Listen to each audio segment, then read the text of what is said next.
Maintenant avec les IA, on peut retoucher 500 photos en 4 minutes. Il est 12h17. Les 507 photos sont retouchées. On va regarder ça dans Lightroom.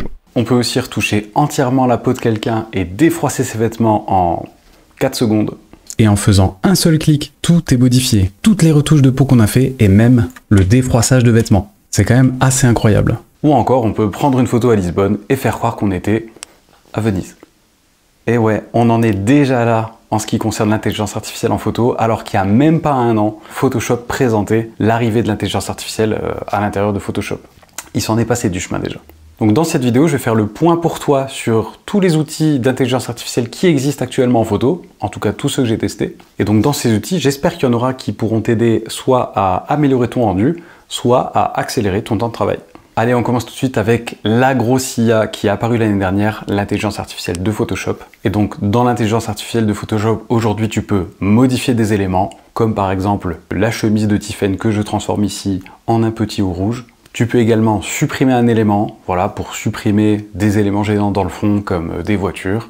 Mais tu peux également ajouter un élément. Ça pose souvent un peu plus de problèmes déontologiques. Mais voilà, si j'estime qu'il manque un pigeon à cet endroit, eh ben, je peux tout à fait le rajouter. Et enfin, puisqu'on peut ajouter des éléments, eh ben on pourrait aussi très bien étendre le cadre d'une photo pour avoir plus de premiers plans par exemple, ou tout simplement pour faire croire qu'une photo prise à Lisbonne a été prise à Venise. Je sais, ça fait mal. Quel est le prix de cette intelligence artificielle? Eh ben, à chaque fois que tu fais un appel à l'intelligence artificielle de Photoshop, ça te consomme un crédit, sachant que dans tous les abonnements pour Photoshop, tu as un certain nombre de crédits. Alors, en fonction du nombre d'applications Adobe que tu as déjà, tu as entre 500 et 1000 crédits par mois, je crois. Et si jamais tu veux acheter des crédits supplémentaires, ça coûte un peu plus de 5 € les 100 crédits supplémentaires. Alors dans une vidéo YouTube, je peux pas mettre plus que 5 fiches en haut à droite de l'écran. Du coup, à chaque fois que je te parlerai d'un outil, si j'en ai fait une vidéo complète, eh ben, soit je te la mettrai en fiche, soit je te mettrai son lien dans la description, si jamais tu veux en savoir plus. Ensuite, maintenant, on a aussi des outils d'intelligence artificielle dans Lightroom. Par exemple, la suppression du bruit numérique avec intelligence artificielle, j'en ai fait une vidéo complète, et comme tu le vois à l'écran, c'est ultra bluffant. C'est plus efficace, pas mal plus efficace que la réduction du bruit traditionnelle qu'on avait dans Lightroom jusque-là.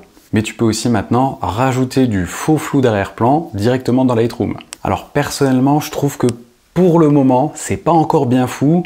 Tu vois, l'exemple que je te montre à l'écran, c'est quand même un portrait qui est relativement simple et qui est fait sur 2 plans. Le modèle au premier plan et un fond qui est déjà flou de base. Et c'est vrai que quand on rajoute du flou d'arrière-plan, eh ben, tu vois, le détourage des cheveux, il est vraiment pas parfait du tout. Donc pour l'instant, dans mon utilisation en tout cas, j'ai entendu des gens en dire du bien, j'ai entendu des gens en dire du moins bien. Moi, pour l'instant, je suis assez sceptique là-dessus. Mais je sais que ça va être amélioré. Et en plus, honnêtement, aujourd'hui, ben, cette fonctionnalité, elle est quand même vachement lente. Alors aujourd'hui, j'ai pas un ordinateur dernier cri, mais j'ai quand même un bon ordinateur. Et franchement, quand j'utilise cette fonctionnalité, ben, mon ordi il rame quand même pas mal. Donc voilà, j'attends honnêtement une mise à jour de cette fonctionnalité parce que ça peut être vraiment un banger. Et aujourd'hui, voilà quoi. Le prix de ces fonctionnalités, ben là, il n'y a pas vraiment de prix, hein, c'est inclus dans l'abonnement. Je t'en ai fait une vidéo, je te la mets là et en dessous. Maintenant, on va parler d'une de mes intelligences artificielles préférées, Imagen.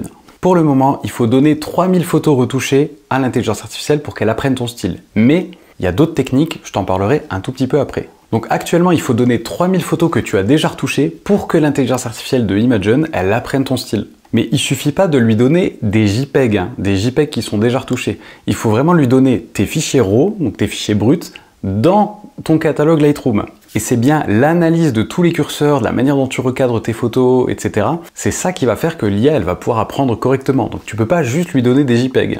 Et du coup, tu comprends bien que tu peux pas non plus voler le style de retouche de quelqu'un d'autre. Une fois que ça c'est fait, eh ben, l'IA elle sera capable de retoucher avec ton style des centaines et des milliers de photos en quelques minutes. Et c'est d'ailleurs ce que j'avais fait dans la vidéo complète dédiée à Imagen. J'avais retouché 507 photos de mariage en moins de 10 minutes. Ouais, 500 photos en 10 minutes.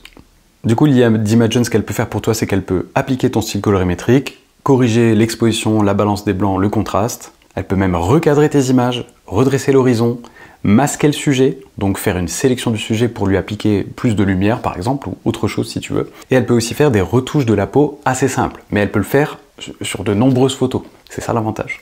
Bientôt dans Imagen, il y aura normalement une fonctionnalité de tri qui est actuellement en bêta et que j'ai pas encore testé, mais franchement, j'ai hâte de tester ça parce que c'est assez prometteur. Donc toi aujourd'hui, si t'as pas déjà 3000 photos, qu'est-ce que tu peux faire? Et bien avant de te le dire, si jamais toi ça t'intéresse de mettre en place un workflow d'intelligence artificielle pour économiser beaucoup de temps sur le tri et la retouche de tes images pour peut-être passer d'une retouche de mariage qui te prenait 12 heures à une retouche de mariage qui te prend 1 heure et demie, et ben je propose maintenant des services de coaching pour mettre en place l'IA dans ton business ou pour juste développer ton business. Si ça t'intéresse, je te mets également le lien dans la description. Bref, si t'as pas 3000 photos à donner à Imagen AI, ce que tu peux faire, tu as deux solutions. Soit tu peux utiliser le style d'un autre photographe. Il y a des photographes avec un style noir et blanc, ou en couleur, parfois un peu plus froid, parfois un peu plus chaud, voilà, c'est à toi de choisir. Ou alors tu peux utiliser ce qu'ils appellent un profil simplifié. C'est que comme tu n'auras pas pu faire ton profil personnalisé en lui donnant 3000 photos, tu pourras tout simplement te baser sur un profil qui est simplifié et qui ne demande pas 3000 photos. Ce sera un petit peu moins précis, mais j'ai testé, ça marche quand même. Alors Imagen, combien ça coûte? Ça coûte 5 centimes par photo et 1 centime supplémentaire par fonctionnalité. Donc par exemple, si tu ajoutes le recadrage, c'est 1 centime en plus, le redressement de l'horizon, c'est 1 centime en plus, le masquage du sujet, c'est encore 1 centime, et la retouche de peau, c'est encore 1 centime. Donc tu peux aller jusqu'à 9 centimes par photo, retouché. Si jamais tu veux tout savoir sur Imagen, je te mets le lien là ou le lien en dessous. Alors ensuite, il y a l'intelligence artificielle qui s'appelle Aftershoot. Il y a du bon et du moins bon, je vais commencer par le moins bon. Aftershoot, c'est un peu le concurrent d'Imagen. Il propose la retouche automatique de tes séries de photos, et il propose aussi le tri automatique. Donc la différence avec Imagen, c'est que Imagen à la base, c'est une IA pour retoucher les photos, et là ils sont en train de développer le tri par intelligence artificielle. Aftershoot, c'est l'inverse, à la base c'est une IA de tri, et ils sont maintenant en train de plus développer la partie retouche des images. Donc moi personnellement, pour le moment, j'ai pas encore testé Aftershoot pour retoucher mes photos. Par contre, j'ai testé Aftershoot pour trier mes images, et j'avoue que pour l'instant, je suis pas super convaincu. Parce que par exemple, ce qu'ils considèrent souvent comme mes meilleures photos, ben, ça va être les photos où tout le monde regarde l'objectif, tout le monde est net et tout le monde sourit. Et je peux le comprendre, mais à mon sens, mes meilleures photos, ben, c'est pas des photos ultra statiques et standards, style photo de groupe, tu vois. Et après, Aftershoot, ça fonctionne aussi avec des étiquettes. Par exemple, il va te dire, ben tiens, toutes ces photos-là, elles sont floues. Toutes ces photos-là, les gens ont les yeux fermés, par exemple. Ou toutes ces photos-là, elles sont ratées, en quelque sorte. Et le truc, c'est que assez souvent, il étiquette une de mes photos comme floue parce que il y a certains humains sur la photo qui sont flous. Sauf que moi, mon sujet sur cette photo, par exemple, c'était le chien. Donc forcément, je vais faire le focus sur le chien et les gens à l'arrière, ben, ils auront le visage qui est un peu flou. Ou alors, par exemple, il va m'étiqueter pas mal de photos comme yeux fermés, alors qu'en fait, c'est juste que la personne, elle a la tête un peu penchée, un peu baissée, parce qu'elle est en train de lire un truc, ou tu vois. Donc c'est vrai que pour l'instant, je suis pas ultra fan dans la manière dont ce tri par intelligence artificielle est fait. C'est un peu trop générique à mon goût. Ce que j'aimerais bien par contre, que ce soit d'ailleurs dans Imagen ou dans Aftershoot, c'est que le tri il puisse être personnalisé en fonction de moi. Tout comme on a donné 3000 photos à Imagen pour que l'IA apprenne notre style de retouche, et ben on devrait pouvoir donner 10 000 photos et dire sur ces 10 000, moi celles que je conserverai, ce sont ces 4500 photos là. Et l'IA, elle arriverait tout seule à faire ses conclusions en disant la personne a la tête baissée ou alors elle est photographiée de dos, etc. Ça je vois bien qu'il aime bien ces photos là. Et du coup, on aurait vraiment un tri personnalisé. Pour l'instant, c'est pas le cas dans Aftershoot. Est-ce que ce sera le cas dans Imagen? Ben, je sais pas, mais j'ai toujours hâte de le savoir. Pour ce qui est du prix, si tu veux une formule équivalente à ce que fait Imagen, eh ben chez Aftershoot, ça coûte 40 $ par mois. Donc c'est pas un prix à la photo, c'est un prix par abonnement. Et après, tu peux utiliser les fonctionnalités de manière illimitée. Si on compare juste le niveau de tarif, Imagen est plus avantageux si tu retouches moins de 570 photos en moyenne. Et si tu retouches plus de 570 photos dans le mois, eh ben Aftershoot sera moins cher. Alors ensuite, on a Luminar Neo. Moi, quand j'ai pris en main Luminar Neo, j'avoue que comme je venais de Lightroom, j'ai eu un petit peu de mal à m'y faire au début. Mais depuis, j'ai entendu pas mal de gens me dire que eux, ils n'avaient pas l'habitude de Lightroom, ou alors ils trouvaient que Lightroom était un peu impressionnant comme logiciel. Et du coup, eux, ils trouvaient que Luminar Neo, c'était plus intuitif que Lightroom de base. En fait, ce qu'il faut bien voir, c'est que la logique de Lightroom, c'est que un curseur, c'est une action, et que dans le logiciel, tu as tes curseurs, mais tu as aussi une partie pour tes réglages locaux, voilà, si tu veux peindre un certain endroit de l'image, ou en tout cas si tu veux juste attaquer une partie spécifique de l'image, et à l'intérieur de ces réglages locaux, tu retrouves les curseurs. Et donc beaucoup de curseurs sont en double. La logique de Luminar Neo, elle est un peu différente. Déjà, un curseur, c'est pas une seule action. Un curseur, souvent, il va avoir plusieurs effets. Il peut booster l'exposition, mais il peut booster en même temps le contraste et en même temps la saturation. Donc tu sais pas exactement ce que fait le curseur. Et pour les réglages locaux, c'est une logique un peu différente. C'est que là, dans le Luminar Neo, tu vas pas te dire est-ce que je veux toucher toute l'image ou est-ce que je veux juste toucher une partie de l'image. Tu vas te dire qu'est-ce que je veux toucher et ensuite tu vas choisir est-ce que je le veux partout ou est-ce que je le veux pas partout. Dans Luminar Neo, tu as aussi des masques faits par l'intelligence artificielle qui sont relativement puissants pour sélectionner des parties automatiques de l'image comme l'eau, la forêt, les montagnes ou les gens. Donc moi, le Luminar, je vais plutôt le recommander aux personnes qui prennent pas spécialement de plaisir à faire du post-traitement, mais qui veulent quand même arriver à un résultat qui tape un peu plus à l'œil. Et pour le prix, tu as deux formules, soit par abonnement, soit tu peux payer une seule fois et avoir le logiciel à vie. Je pense honnêtement que c'est la meilleure solution. Comme le prix, il change pas mal en fonction du temps, j'ai pas envie de te dire de conneries, donc je te mets un lien dans la description, regarde le prix actuel.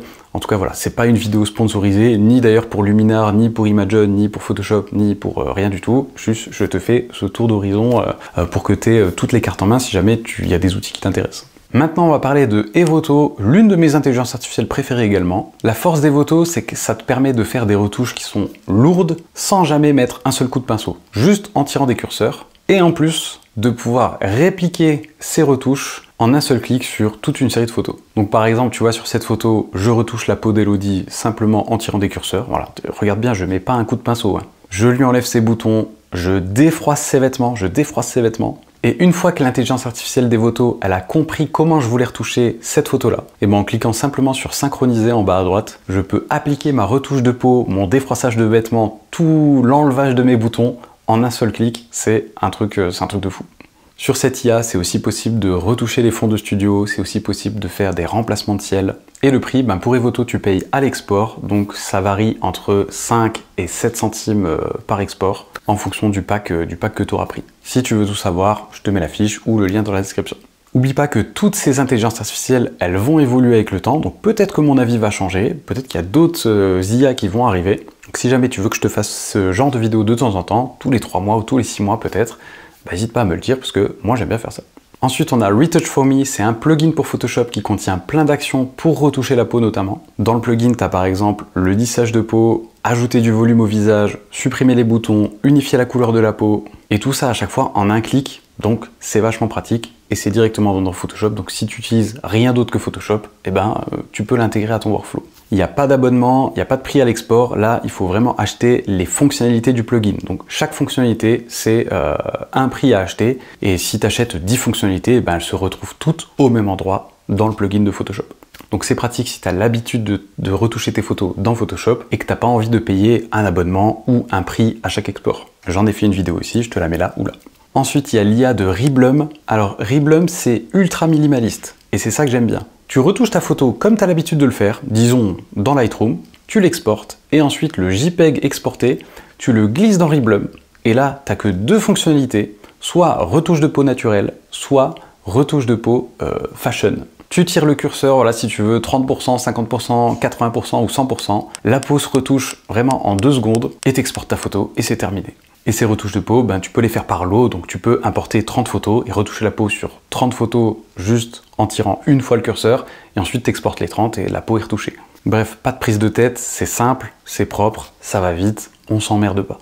Et en plus, le prix, tu payes Riblum une seule fois. Pas d'abonnement, pas de prix à l'export, c'est facile. Cette IA, j'en ai pas encore parlé sur la chaîne, mais je ferai normalement une vidéo dessus dans les semaines qui arrivent. Si jamais tu as envie d'intégrer un ou plusieurs de ces outils dans ton workflow de photographie pour gagner énormément de temps, et je te jure qu'il y a du temps à gagner, je propose maintenant des coachings pour faire ça ou pour booster ton activité de photographe professionnel. Tu peux regarder le premier lien dans la description. Si tu veux que je te parle plus en détail d'Imagen, va voir cette vidéo. Et si tu veux que je te parle plus en détail de Evoto, va voir cette vidéo. C'était Chris, prends soin de toi. Salut.